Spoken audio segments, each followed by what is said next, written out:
So what about the Sixers, Jerry? There was some supposition when you took the gig to be an advisor to the team that the NBA basically said, do us a favor and help us stop them from tanking. Would you say that that is a fair assessment, Jerry?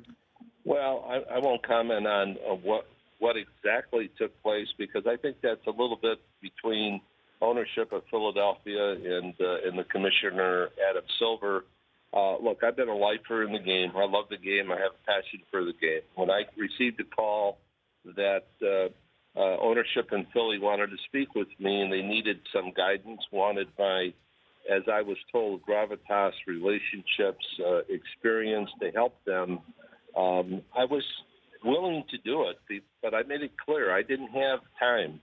My plate was very full. I do whatever I could, and I made suggestions, recommendations, and, you know, the thought of bringing in a basketball person or people, plural, I thought was important. They had great, sound, young, analytical minds, but basketball experience, I think, was something that was a little bit lacking, to say the least.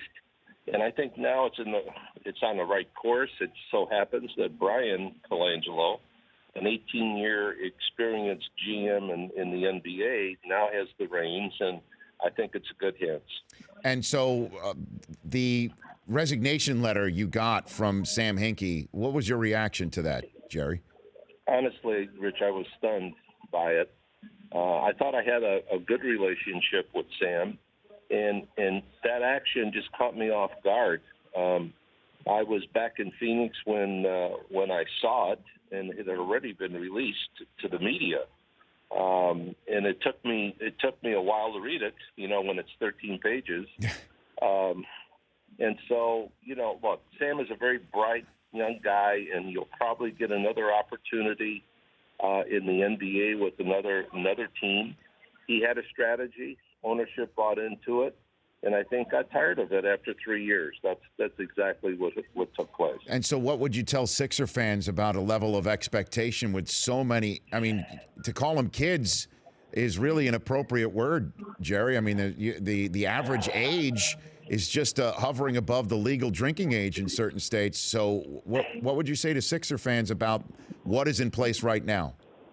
Well, first of all, I think the future now is not a bleak future. It's a bright future.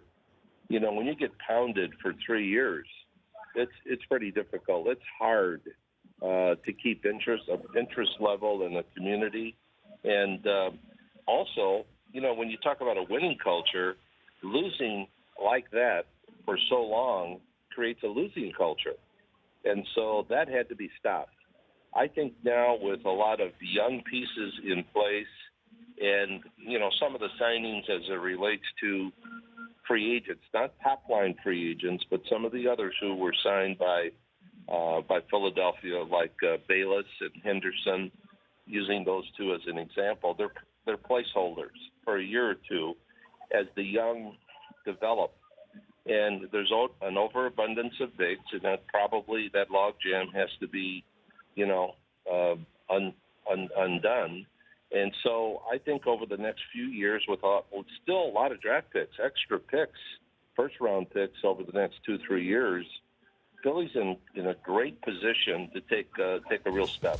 The Rich Eisen Show, weekdays at noon Eastern on Audience.